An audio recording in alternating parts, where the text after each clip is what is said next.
principalmente en la clínica del paciente y en manifestaciones de laboratorio.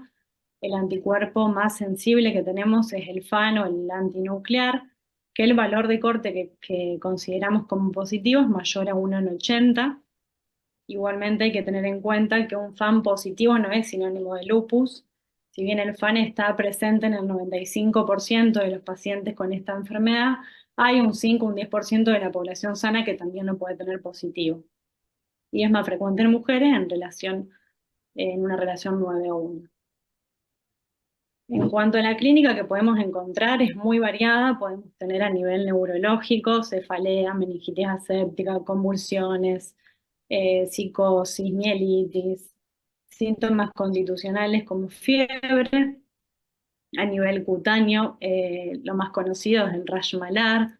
Puede haber alopecia, úlceras orales, puede haber derrame pleural, bueno, las complicaciones renales. A nivel gastrointestinal pueden tener hepatitis, pancreatitis, vasculitis mesentérica, bueno, serositis también.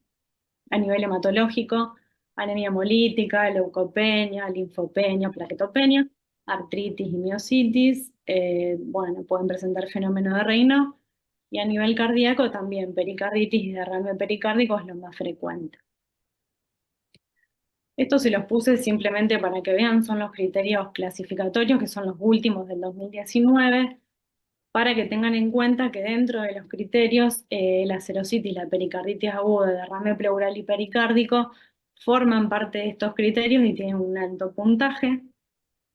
Esto lo que hacemos es como criterio de inclusión, nosotros tenemos el FAM mayor a 1,80 y deben sumar un puntaje de 10 puntos, ¿sí? Entonces, por ejemplo, si nosotros tenemos una paciente con un FAM positivo mayor a 1,80 que consulta o que tiene una pericarditis aguda más un complemento, por ejemplo, bajo, que tenga los dos bajos, esto ya nos suma un puntaje de 10 y ya sería clasificatorio para lupus.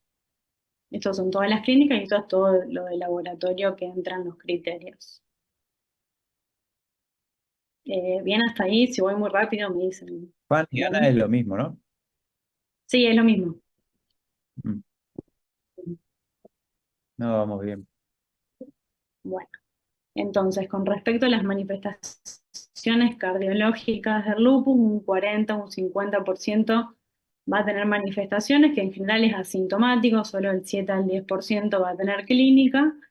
Lo más frecuente es la pericarditis, pueden tener compromiso valvular, la endocarditis de Lehmann-Sachs, miocarditis en un 7 o un 10%, aumento del riesgo de enfermedad coronaria, tienen un riesgo de 4 o 8 veces más que la población general, y pueden también afectar el sistema de conducción, produciendo taquicardia o bloqueo congénito de rama, bloqueo auriculoventricular completo, quiero decir, que esto lo vamos a ver después. Primero les quiero presentar un casito, a ver qué piensan.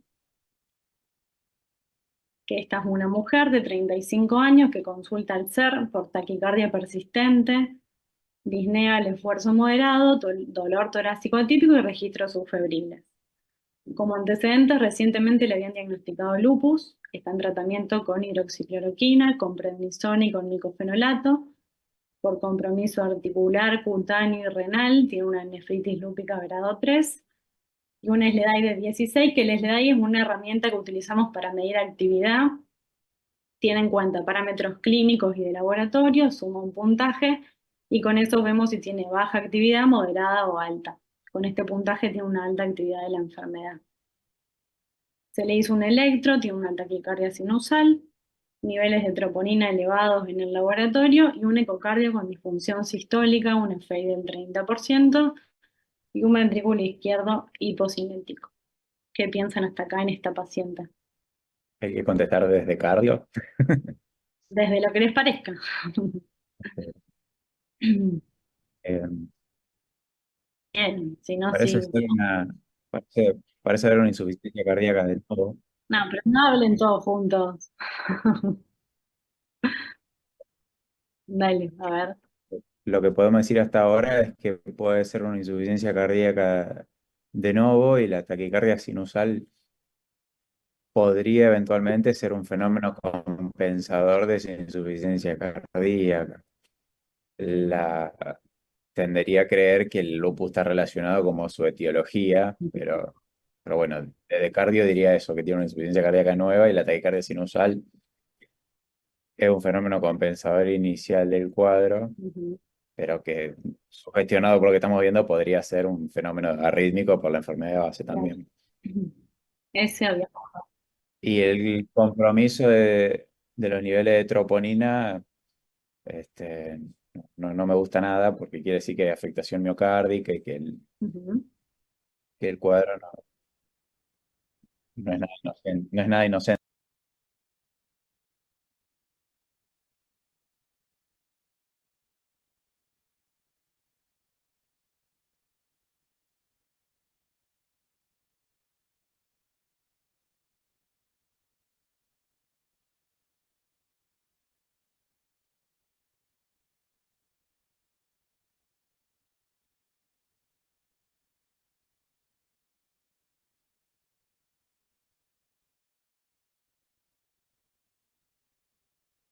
Perfecto. Ro, si vos querés hablar y decir algo, podés hablar.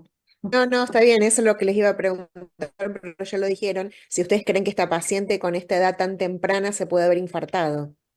Y eso era lo que hablaba, lo que decía Débora, que es fundamental que ustedes lo tengan presente, que nosotros estos pacientes, cuando hablamos de aterosclerosis subclínica o acelerada, en realidad no solamente se tienen en cuenta los factores de riesgo tradicionales, que ustedes saben para cualquier persona, sino también los no tradicionales, que están asociados a la enfermedad per se, digamos, a la actividad de la enfermedad, a la persistencia de la actividad, a ciertas características clínicas, como por ejemplo en la R tener altos títulos de anticuerpo o en el lupus tener una persistencia en la inflamación y obviamente también asociado a ciertos tratamientos que nosotros hacemos como los corticoides.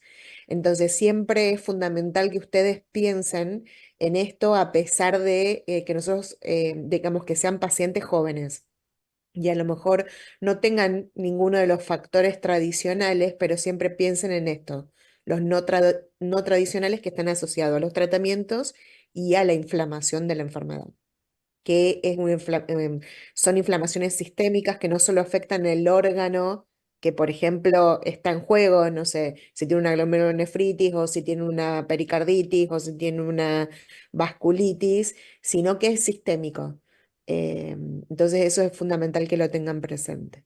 Bien, bien. Bueno, seguimos.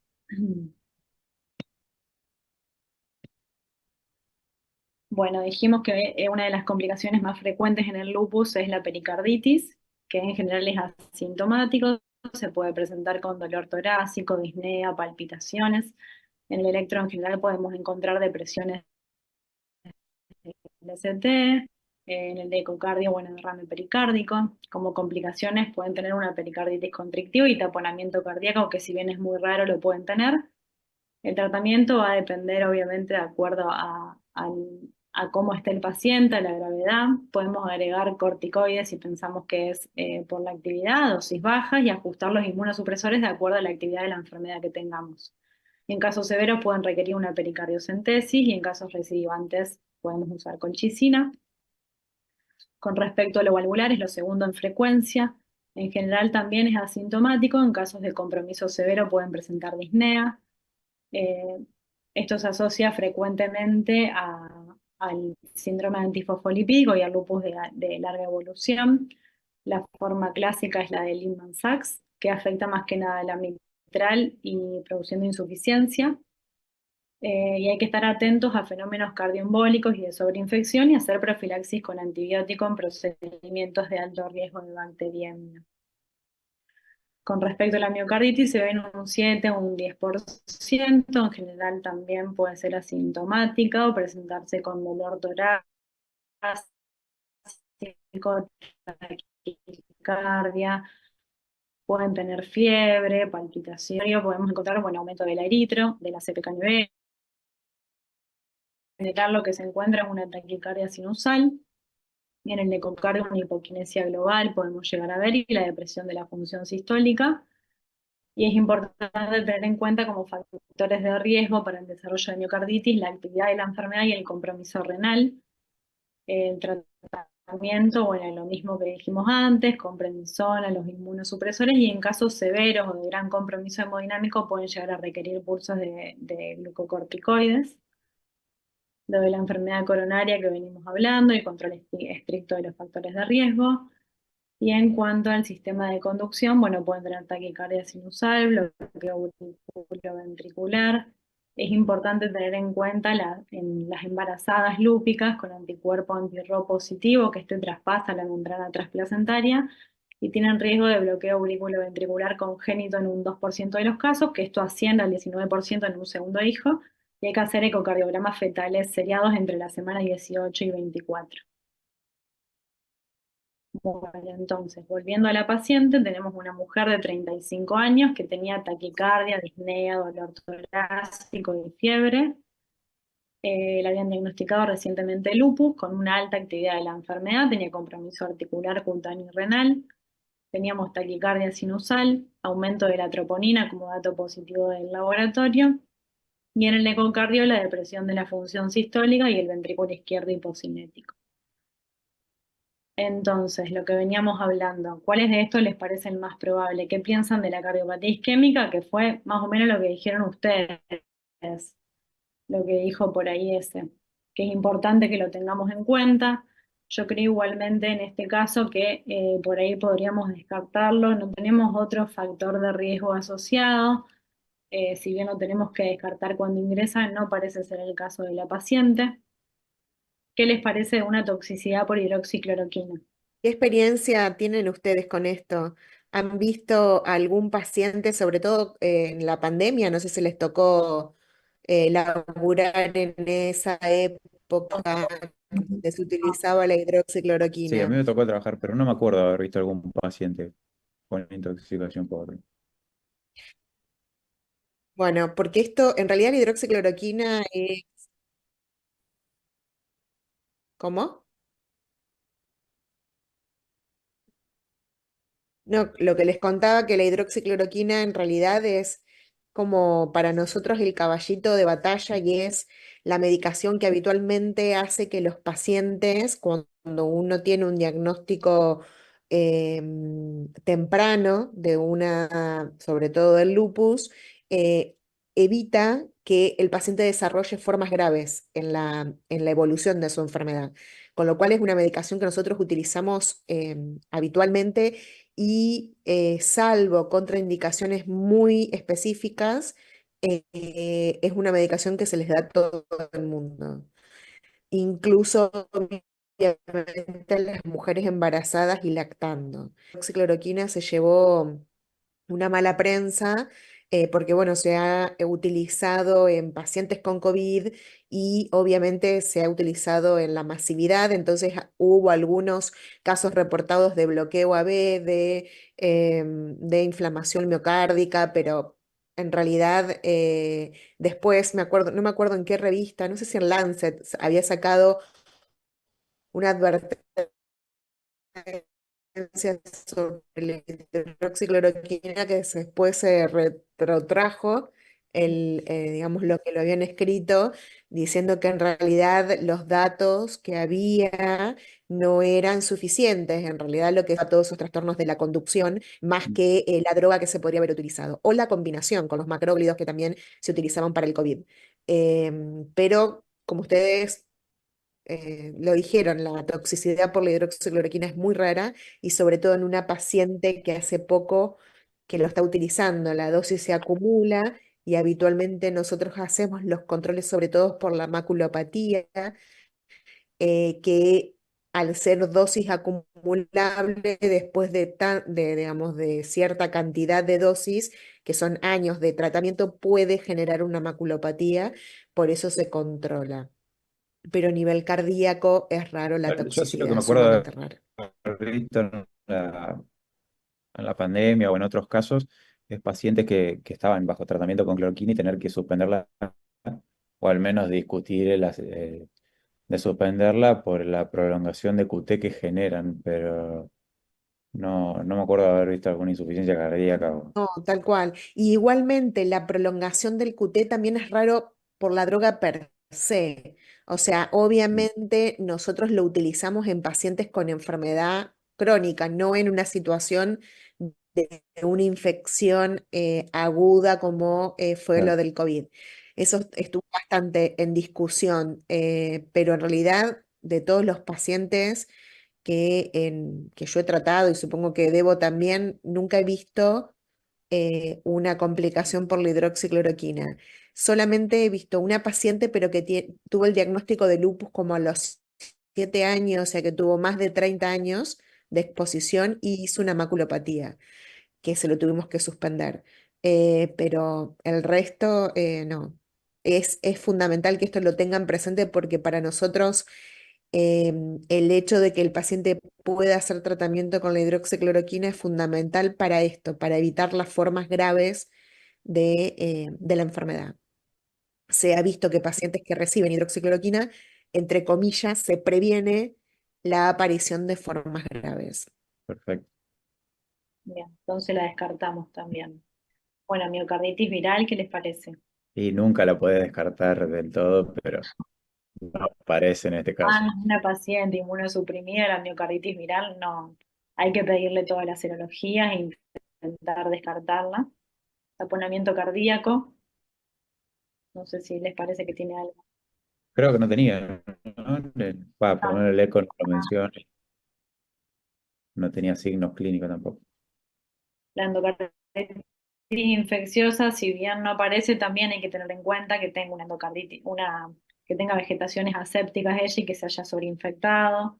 Que igualmente en el eco, si bien habría que hacer un NET, no informa que tenga vegetaciones ni nada, así que también la descartaríamos. ¿Y qué les parece la miocarditis lúpica? Totalmente. Ujú. Sí, sí. ¿Por qué creen que puede tener una miocarditis lúpica y no una viral? Porque ¿Qué les hace pensar más en el lupus? por el diagnóstico reciente y por la afectación de diversos órganos. Sí, Sí, eso. O sea, claro, Ujú. lo que más los tiene que hacer pensar es esto, que la paciente está cursando una enfermedad grave, ¿sí? Con compromiso sistémico y que recién arrancó el tratamiento, o sea que nada de lo que ha hecho le ha, digamos, todavía hecho efecto. Esto también, las drogas que nosotros damos y sobre todo por vía oral, tienen un tiempo de acción o de largo, o sea, por lo menos tardan mes y medio en hacer efecto. Por eso siempre en situaciones graves o que comprometen la vida se utilizan drogas endovenosas, donde el mecanismo de acción son mucho más rápidos y uno alcanza lo que pretende en más corto tiempo. Entonces, es fundamental en esta paciente es esto, que está cursando una enfermedad sistémica y como comprometió el riñón, tranquilamente puede comprometer el corazón.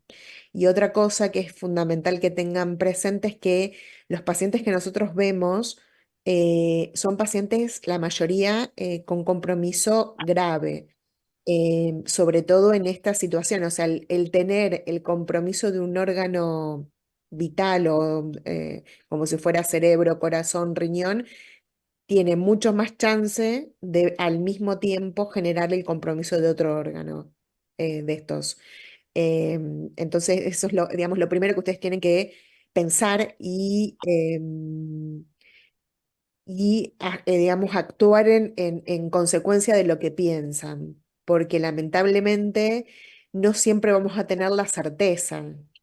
Está bien, digamos, que uno en una situación así, obviamente, piensa en lo viral, si quieren lo pueden no acá la miocarditis viral, pero por ejemplo, si pensaron en una endocarditis, lo que sea, obviamente van a hacer el tratamiento empírico para cubrir el foco infeccioso.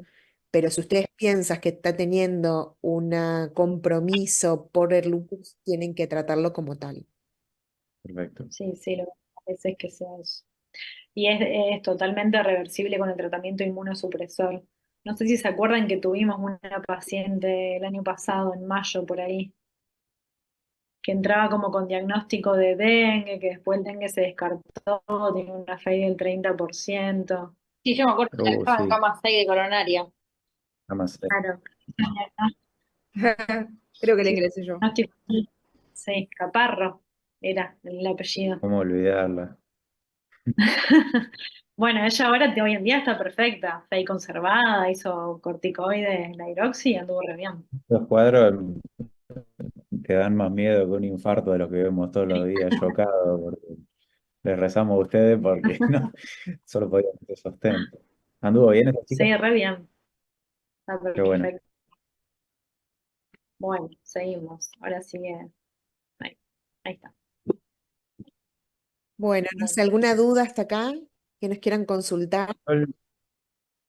Yo tengo una duda, no sé si lo van a decir más adelante, pero cuando hay derrame pericárdico, ¿les aporta algo extra que se punce ese líquido y analizarlo o con las manifestaciones sistémicas les alcanza?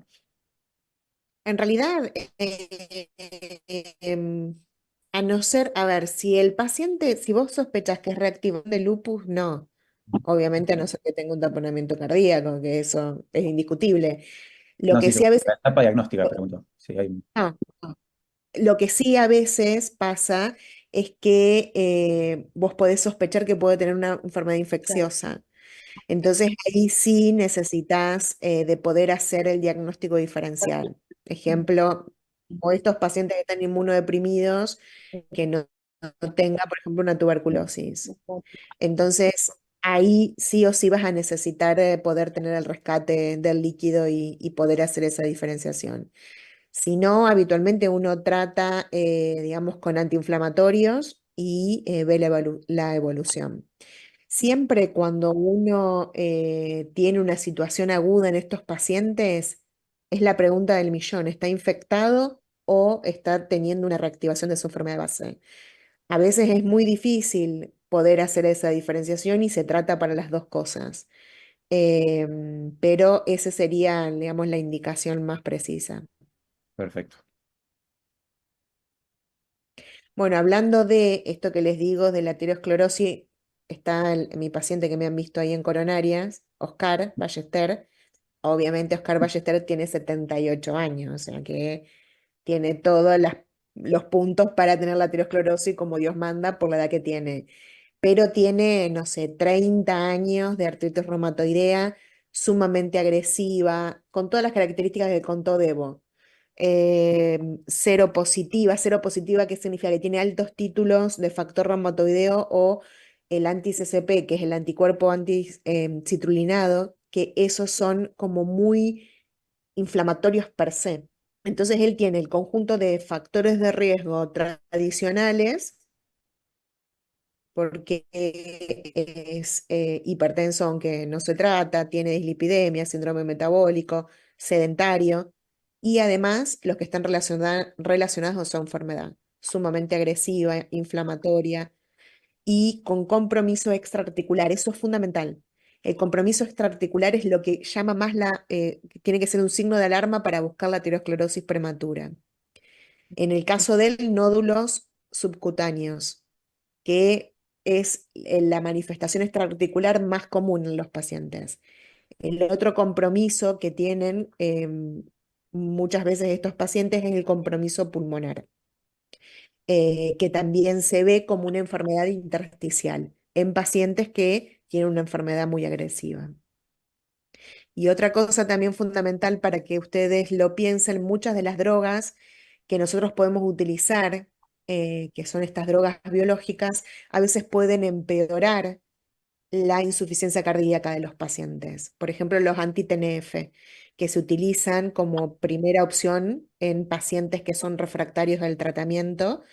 Los anti-TNF pueden empeorar la insuficiencia cardíaca y es un criterio para cambiar, digamos, de tratamiento de base, si eso pasara. Eh, bueno, a mí nuestra idea con Debo era también contarles esto del síndrome antifosfolípido catastrófico, porque creo que ustedes como médicos cardiólogos y como médicos que van a hacer, digamos, van a trabajar en la unidad coronaria lo pueden ver. No sé si han visto alguna vez algún caso. Son casos muy infrecuentes, pero si les pasa alguna vez, no se lo van a olvidar más. No sé si vos, Debo, han Uno, tenido ustedes. uno Sí, que estuvo ahí en coronaria y en terapia, ahí no me sale el nombre ahora, que hizo una hemorragia alveolar y después se murió, hizo de todo, plasmaféresis, Rituxi. Sánchez. sí me acuerdo que vos la Y está presentaste, la joven, presentaste. esa. Sí, estuvo en UTI y después estuvo en cama 5 o 6 de ustedes. En la época del COVID fue cuando terapia era todo COVID y ustedes tenían los otros pacientes. O sea, era parte de terapia en realidad, pero estaba ahí en coronaria. Yo no Ella me Bueno, tuvo. acuerdo. este es un caso, yo trabajo en el hospital de Baigorria, este es un caso que tuvimos ahí. Yo además de ser clínica y reumatóloga, soy terapista, así que esta paciente me tocó tratarla, intentar tratarla. Pero bueno, les cuento más o menos el caso. Bien, esta es una paciente de 40 años que debuta su síndrome antifosfolípido en el 2020.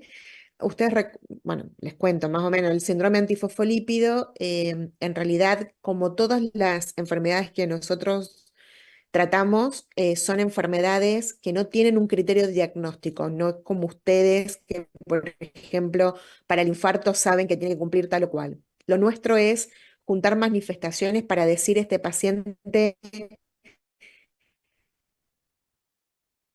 tiene criterios de clasificación para tal o cual enfermedad.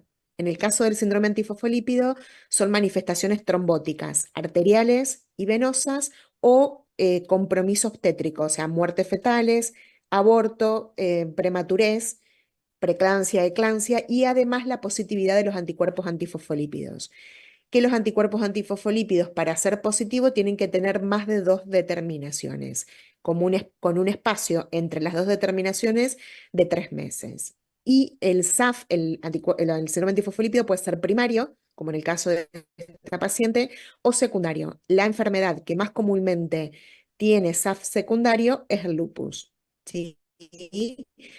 En este caso, esta paciente debuta con una trombosis venosa profunda y un TEP. Ella en realidad había tenido previamente 2 embarazos, uno de esos embarazos había sido un feto muerto y el otro embarazo había nacido prematuro en una cesárea también por insuficiencia placentaria. Y en el feto muerto le habían estudiado la placenta y habían visto que tenía trombosis. Además, era una paciente asmática y esto que yo les pongo ahí, la triple positividad para los anticuerpos antifosfolípidos, hay 3 anticuerpos que se pueden dosar hoy por hoy, que son los anticuerpos anticardiolipina, el beta 2 glicoproteína y el anticoagulante lúpico. Hay varios que están en estudio y otros que se utilizan solamente a fines de investigación, pero no están disponibles para la práctica clínica nuestra. Cuando el más protrombótico es el anticoagulante lúpico. Después le sigue la beta 2 glicoproteína y menos el anticardio.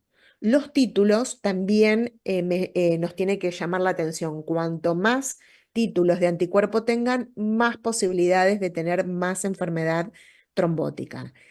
Uno como que divide las aguas. Por un lado está el SAF, que solamente es trombótico, arterial y venoso, y además puede ser el obstétrico o pueden estar juntos.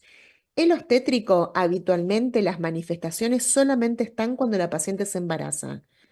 Por eso habitualmente la paciente puede estar libre de tratamiento y cuando decide embarazarse ahí empezar a hacer la profilaxis.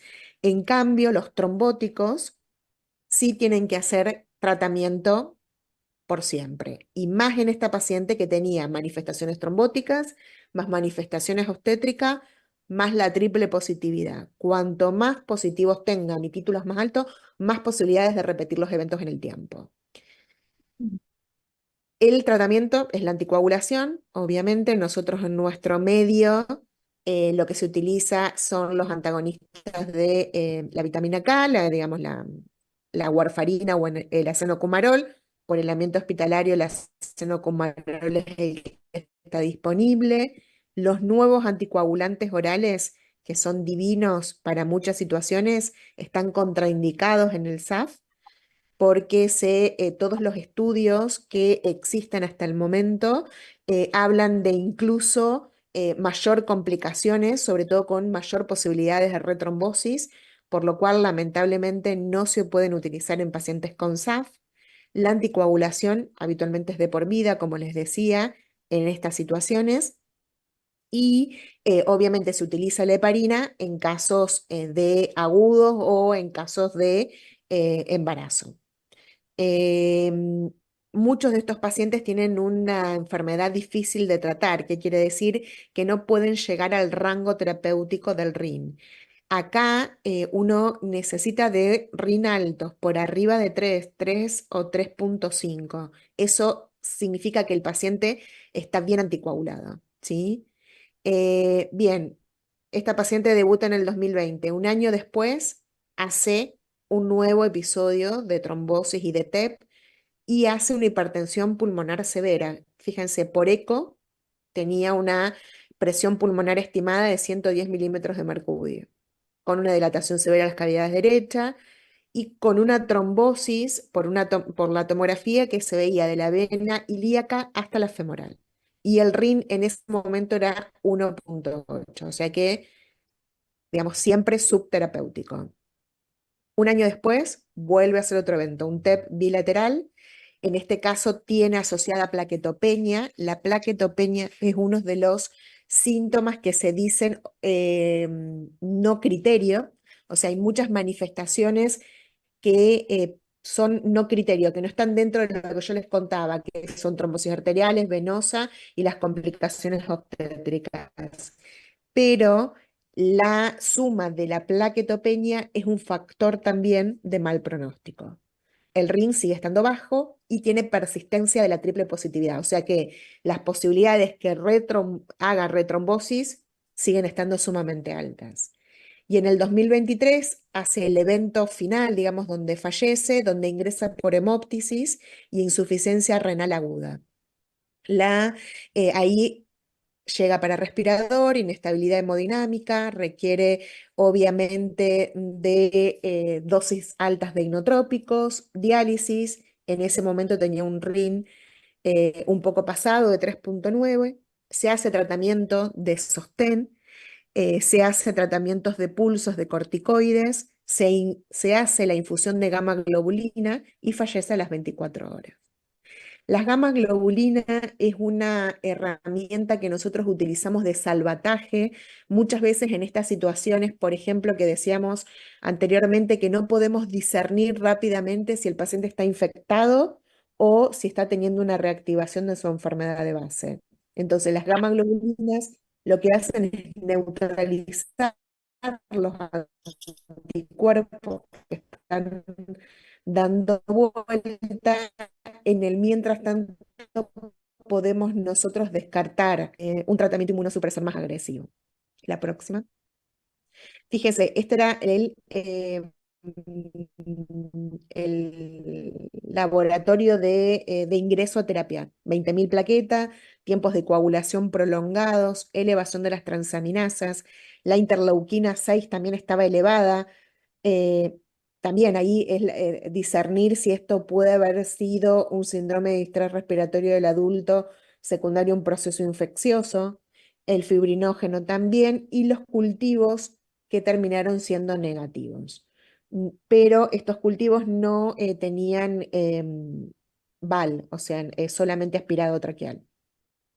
Fíjense la tomografía, ¿sí? En esta primera tomografía lo que se ve bien es el infiltrado intersticial, que puede ser tranquilamente en el paciente con una hemorragia alveolar difusa o puede ser como cualquier distrés respiratorio del adulto que pueden ver ustedes. La diferencia es la siguiente. Fíjense acá que yo les marqué donde se ve, esto no se hizo con el protocolo de TEP, porque obviamente por la urgencia de la paciente, bueno, nada, se hizo con contraste, pero sin siguiendo el protocolo de TEP. Pero igualmente se puede ver cómo falta el relleno en los vasos, digamos, pulmonares, dando a entender obviamente que la paciente estaba haciendo un TEP. La siguiente. Bien. Bueno, esto es un poquito de lo que yo los introducía, de lo que es el SAF y lo que es el SAF catastrófico.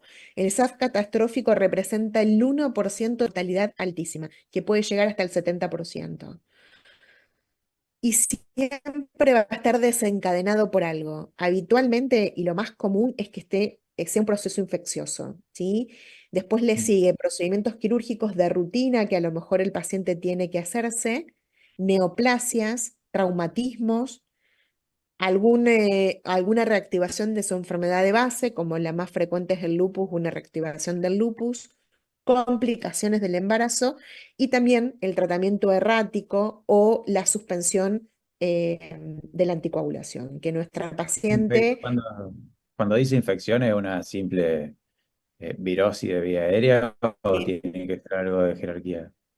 No, en realidad habitualmente son infecciones que requieren internación, pero Mm. en este caso en particular nosotros pensamos dos cosas en nuestra paciente.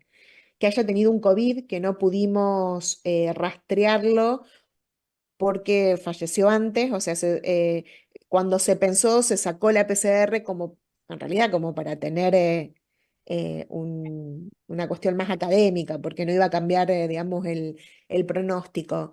O que el tratamiento errático de esta paciente era el motivo. Para mí ese fue el motivo número uno, digamos, el tratamiento errático que nunca estuvo en rango terapéutico y empezó a hacer episodios reiterados de trombosis hasta que hizo el SAF catastrófico. El SAF catastrófico, la siguiente. Como les decía, ¿qué es lo que pasa en el SAF catastrófico? ¿Qué es digamos, por qué yo digo que esta paciente tiene un SAF catastrófico y no un SAF común y corriente? Esto es lo que tiene que pasar para que yo diga que es catastrófico. Tiene que tener evidenciada trombosis en más de 3 órganos, que las manifestaciones ocurran en menos de una semana, la evidencia histopatológica de la oclusión de los pequeños vasos y la presencia confirmada de los anticuerpos. Obviamente que tener histología en un paciente en agudo es imposible, y sobre todo porque son pacientes que tienen, digamos, los tiempos de coagulación altísimos, entonces es imposible llegar a ese diagnóstico. Por eso lo que se hace es que uno pueda hacer el diagnóstico probable, que esta paciente lo cumplía, o sea, tenía trombosis en más de 3 órganos, porque tenía trombosis venosa, trombosis pulmonar y además tenía la hemorragia alveolar difusa. Que esto sucedió en el periodo de 24 horas. No pudimos tener evidencia histológica de la afectación de los pequeños vasos, pero con la hemorragia alveolar difusa podemos decir que tenía una capilaritis. Y obviamente tenía la persistencia de la triple positividad de los anticuerpos. Estos son los diagnósticos diferenciales que ustedes tienen que hacer en un paciente en agudo. La coagulación intravascular diseminada, que la tienen que pensar en un paciente que está séptico. Obviamente, en la coagulación intravascular diseminada, la mayoría de las veces el fibrinógeno está consumido y ella tenía fibrinógeno alto. La trombocitopenia inducida por heparina, que también puede ser, ella no estaba en tratamiento con heparina, tenía plaquetopenia, pero la plaquetopenia en el contexto de la gravedad del SAF, y la púrpura trombocitopénica trombótica, que es una enfermedad que habitualmente no genera un cuadro tan hiperagudo y no tiene compromiso tan sistémico como el caso de esta paciente. Siguiente. Bien, como les comentaba, acá hay 4, digamos, cosas que forman, que tienen que ver con la fisiopatología, siempre a través del desencadenante, la infección, que en este caso nosotros pensamos que podía haber sido el COVID. El COVID, no sé la experiencia que ustedes tuvieron, pero lo que es un desencadenante para muchas de las enfermedades que nosotros vemos.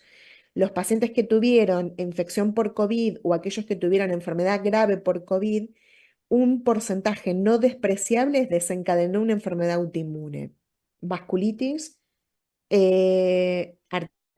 artritis, lupus y también SAF. Hay muchos pacientes que post-COVID tuvieron positividad de los anticuerpos. ¿Se acuerdan que era un estado protrombótico, donde los pacientes hacían capilaritis, podían hacer hemorragia alveolar difusa, podían hacer compromiso pulmonar y eso también producir la capilaritis, muchas veces con positividad de los anticuerpos, que se suponía en el tiempo se iban o muchas veces terminaban teniendo una enfermedad per se autoinmune. Entonces, acá hay 4 cosas fundamentales. Primero, el estado protrombótico que tienen estos pacientes, donde obviamente generan la posibilidad de la trombosis. Tienen activación del complemento, que eso, además de generar el estado protrombótico, perpetúa el proceso inflamatorio. Un estado proinflamatorio, como les comentaba, y también la inhibición del sistema fibrinolítico. O sea que tienen un combo, antes siempre se pensaba que el SAF solamente era trombótico, que no tenía un proceso inflamatorio. Ahora se sabe que además del proceso trombótico existe el proceso inflamatorio. Por eso el tratamiento en estos casos, además de anticoagular, tiene que ser con un ¿De tipo antiinflamatorio. esteroides? La siguiente. ¿Esteroides? ¿Cómo? Sí, ahora te digo. Ah, perdón. No, no, ahora te cuento. Eh, como les decía, esto, bueno, un poco más de lo mismo. Siempre hay un primer hit, que en este caso sería la presencia de los anticuerpos, obviamente más este estado protrombótico, y un segundo hit que habitualmente es la inflamación. La inflamación que obviamente habitualmente es desencadenada por un proceso infeccioso. Esas 2 cosas es lo que generan el SAF catastrófico. Otra cosa fundamental es que estos pacientes, como les digo, además de tener inflamación sistémica, tienen daño endotelial y producen las inflamaciones en los pequeños vasos, ¿sí? Con las microtrombosis y con la consecutiva producción del SAF catastrófico. El siguiente. Las manifestaciones clínicas, fíjense, son millones.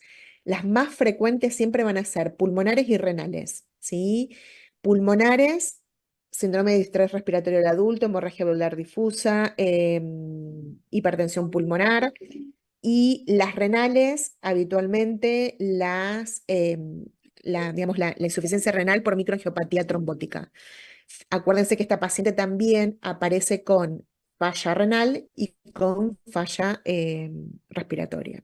La siguiente. Bien, esto es para lo que vos me preguntabas, cómo es el tratamiento. Como les decía, habitualmente antes se pensaba el tratamiento anticoagular, pero en esto que les digo, que tienen la tormenta de citoquinas, tienen el proceso inflamatorio desencadenado por algo, habitualmente procesos infecciosos, pero también con la activación del complemento, uno piensa que además de la anticoagulación tiene que frenar el proceso inflamatorio.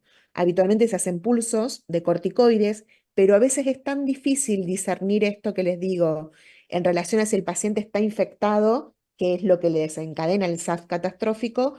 Se hacen tratamiento con gamma globulina, que es lo que nosotros le hicimos a nuestra paciente, o recambio plasmático. El recambio plasmático obviamente es mucho más complejo, se necesita de un buen sistema vascular para que se pueda hacer el drenaje. Esta paciente fue muy dificultoso ponerle el catéter para diálisis porque estaba totalmente trombosado los vasos, entonces es más fácil a veces hacer la infusión de gamma globulina. Adicional a la terapia algún inmunosupresor, fractalidad, o si tiene asociado un lupus, que acá habitualmente lo que se utiliza es la ciclofosfamida porque es el que tiene respuesta más rápida. y en casos mucho más refractarios, obviamente que tampoco está tan accesible, es el eculizumab, que es un inhibidor del complemento. La próxima. Bueno, y en relación al TEP, es algo que también tienen que tener claro que el TEP es uno de las formas de presentación más comunes. Fíjense en esta serie, donde el tromboembolismo aparece en el 48% de los casos y la asociación de ambos, digamos, perdón, la hemorragia alveolar difusa casi en un 30%, pero la asociación de ambos, como le pasó a nuestros pacientes, es raro. Es rara, digamos, puede aparecer en esta forma de catastrófico. Siempre el hecho de tener el síndrome de distrés respiratorio del adulto es un factor pronóstico de mal pronóstico para aquellos pacientes que pueden debutar con tromboembolismo pulmonar o con hemorragia alveolar difusa. La siguiente. Otra cosa que le pasaba a nuestra paciente era que no dejaba de tepear. O sea, lo que nosotros entendemos ahora en retrospectivo, obviamente, con el diario del lunes, es que obviamente al nunca estar en rango terapéutico, nunca dejó de hacer episodios de trombosis. Que obviamente en una paciente con disnea, con una hipertensión como tenía ella tan severa, como que pasaba desapercibida. Lo fundamental que ustedes tienen que pensar en esto es que digamos, el TEP crónico es la causa más común de la hipertensión pulmonar en estos pacientes, que no es algo común, pero que habitualmente va sucediendo en el tiempo. Acá es fundamental poder hacer, que nosotros, la paciente se murió esperándolo, es el cateterismo cardíaco derecho, no solo para hacer el diagnóstico, sino para poder tener certeza del valor de la presión, y también porque puede ser una forma de tratamiento con la endarterectomía que debería de haber tenido como opción terapéutica nuestra paciente. Fíjense los factores asociados a tener hipertensión pulmonar, todos los que tenía nuestra paciente: la triple positividad, la plaquetopenia y el antecedente de tener los episodios previos, ¿sí? En este caso en particular, la endarterectomía pulmonar hubiese sido el tratamiento de elección. Ojo también que yo les dije que algo que puede desencadenar el SAF catastrófico son los procedimientos quirúrgicos. A lo mejor siempre en estos pacientes, cuando uno va a hacer un procedimiento quirúrgico, debería de hacer, entre comillas, la prevención con gamma globulina, como para neutralizar los anticuerpos y después hacer el tratamiento quirúrgico, en este caso sea la endarterectomía o operarla de urgencia de cualquier cosa. Pero sí es fundamental poder hacer la gamma globulina previa para la neutralización de los anticuerpos. La próxima. Bueno, el SAF catastrófico, como les dije, es sumamente infrecuente. Son datos de una serie de Europa, donde tienen, fíjense, 600 pacientes. Y acá les pongo cuáles son los factores que ellos vieron más asociados a mortalidad en estos pacientes: que sea secundario al lupus, que tenga el compromiso pulmonar y renal, los dos que tenía nuestra paciente, la edad, los títulos persistentes positivos de los anticuerpos y la asociación a la trombocitopenia. O sea que nuestra paciente lamentablemente tenía todos los números para que le fuera como le fue, pobre. Y la mayoría mueren o por una nueva trombosis o infectados. La siguiente. Bien, y en relación al lupus, como les decía, el SAF secundario al lupus representa un tercio de los pacientes. Acá la mayoría de los pacientes que tienen lupus van a tener más mortalidad, sobre todo cuando el lupus es un lupus severo, ¿sí? Con compromiso renal, con compromiso pulmonar y también con la asociación de la trombocitopenia. La siguiente. Bien, y es esto lo que yo les decía, ¿podríamos haber prevenido el SAF catastrófico? Es la pregunta del millón. En realidad, la única forma de prevenirlo es hacer un tratamiento adecuado a el estado de protrombótico, o sea, tener un rango de anticoagulación adecuado. Otra cosa es tratar todos los procesos infecciosos de manera enérgica. Obviamente, entre un tratamiento quirúrgico, como les decía, poder hacer infusión de gamma globulina y además rotar la anticoagulación. La anticoagulación en el posparto, si solamente fuera un SAF obstétrico, se tiene que prolongar en el tiempo. Y siempre tratar de evitar las recaídas del lupus, lo cual puede generar un SAF catastrófico. Siempre es importante que ustedes tengan presente esto, que en una paciente embarazada con lupus y anticuerpos, por más que no haya tenido un evento, digamos, obstétrico o trombótico en el embarazo, el puerperio es un estado sumamente protrombótico. Y si a eso le sumamos los anticuerpos, es algo que uno tiene que tener sumamente presente. Siguiente. Bueno, y nada, volviendo a nuestra paciente, qué decirles, que fue un caso sumamente complejo que a mí me enseñó muchísimo en este sentido de poder ser sumamente estricto con la anticoagulación. Siempre uno tiene que pensar en reeducar a los pacientes, porque ustedes saben que el acenocumarol es muy lábil a los dosajes en sangre en relación a muchísimas cosas, a qué comes, a cuándo lo tomás, o cómo, o cuándo como, dónde, bueno, muchísimas cosas. Otra posibilidad hubiese sido pasar la warfarina. Y obviamente, a pesar de las limitaciones que tuvimos en poder hacer el cateterismo, pensar en las opciones terapéuticas más allá de la anticoagulación en un paciente que retrombosa y retrombosa. Bueno, eso creo que es la última. No sé si me quieren hacer alguna pregunta, ¿nos quieren hacer alguna pregunta? Haberle hecho trombolítico si aplicaba es condenarla, ¿no? O tiene sentido. Sí. En este caso no, porque imagínate que es un estado protrombótico y un estado de fibrinolisis. Es una cuestión sumamente compleja. La mayoría de los pacientes tienen sangrado, además de trombosis. Ella, por ejemplo, tenía los tiempos de coagulación sumamente prolongados, o sea que obviamente tiene contraindicación a los fibrinolíticos. Habitualmente lo que se hace es esto que te digo, la anticoagulación y el estabilizar el sistema inmunológico y el sistema de complemento. Con el recambio plasmático le sacás los anticuerpos que le están generando la trombosis, o con la gamma globulina los Claro. neutralizás. Y después podés hacer el tratamiento inmunosupresor.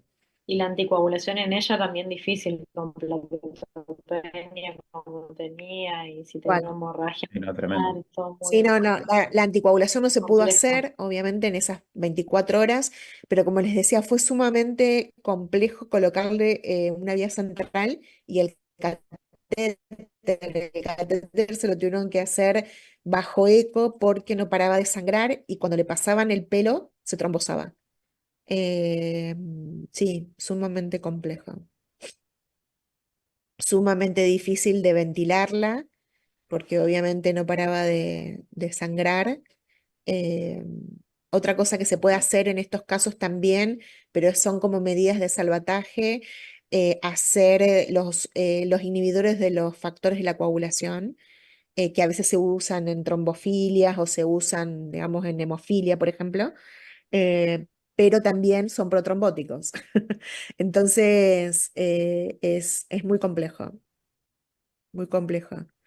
Pero bueno, como les digo, siempre ustedes tienen que pensar esto, si reciben un paciente que saben que tienen SAF, ser sumamente estrictos con la anticoagulación, y si le van a hacer cualquier procedimiento, hacer profilaxis con la gamma globulina. Y siempre pensarlo en una paciente en el embarazo o en el puerperio. Perfecto. Y después otra pregunta que me había quedado es cuando desarrollan endocarditis los pacientes de la primera charla, si es un proceso que se autolimita y después regresa o esa vegetación va a quedar siempre y hay que saber que va a estar con el tratamiento para la enfermedad de base, digamos. No sé si se entendió la pregunta. Sí, sí. ¿Debo querés que responda? Dale. En realidad habitualmente queda. O sea, es muy difícil porque son vegetaciones grandes. Imagínatela como una vegetación de una endocarditis infecciosa. Mm, Incluso muchas veces son quirúrgicas.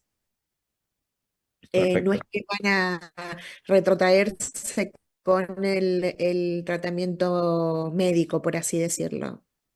Son pacientes que habitualmente van a tener que estar anticoagulados y muchas veces son quirúrgicas. perfecto. Pero le damos seguimiento entonces como cualquier endocarditis. Sí, Perfecto. ¿Y en el sí, agudo sí, hacen antibiótico al menos unos días o directamente no lleva? siempre. No, siempre. Siempre. En realidad, en estos Alta pacientes, como una como infecciosa. tal cual, es tan difícil poder, a no ser que vos sepas que el paciente ya tenía el diagnóstico de antes. Pero Ujú, igual, si el paciente tiene el diagnóstico de antes, ¿cómo sabes que no está colonizada ahora? Si seguro. viene por fiebre, Es lo tratás empíricamente hasta que tenés cultivos negativos. claro. Habitualmente haces las dos cosas al mismo tiempo. Y si te Perfecto. quedan dudas, primero haces, qué sé yo, 48 horas de tratamiento antibiótico y después lo inmunosuprimís con los corticoides. Hacerle el pulso de corticoides a un paciente infectado no lo va a matar ni mucho menos, porque recuerden, e incluso en la pandemia, los pulsos de corticoides se utilizaban como tratamiento de la respuesta inflamatoria sistémica y en casos de, por ejemplo, el síndrome de distrés respiratorio del adulto. O sea que eso no le vas a generar una morbilidad siempre y cuando cubras el proceso infeccioso. Lo que sí le puede aumentar la morbilidad es hacerle otro inmunosupresor. Porque, por ejemplo, la ciclofosfamida o ni hablar el Rituxi generan una depresión celular que dura en el tiempo. Entonces los pacientes se vuelven inmunodeprimidos a la semana de que se lo aplicás y persiste por lo menos en la ciclofosfamida un mes y en el Rituxi hasta 6 meses. Claro. Perfecto. Bueno, muy bueno. Muchas gracias.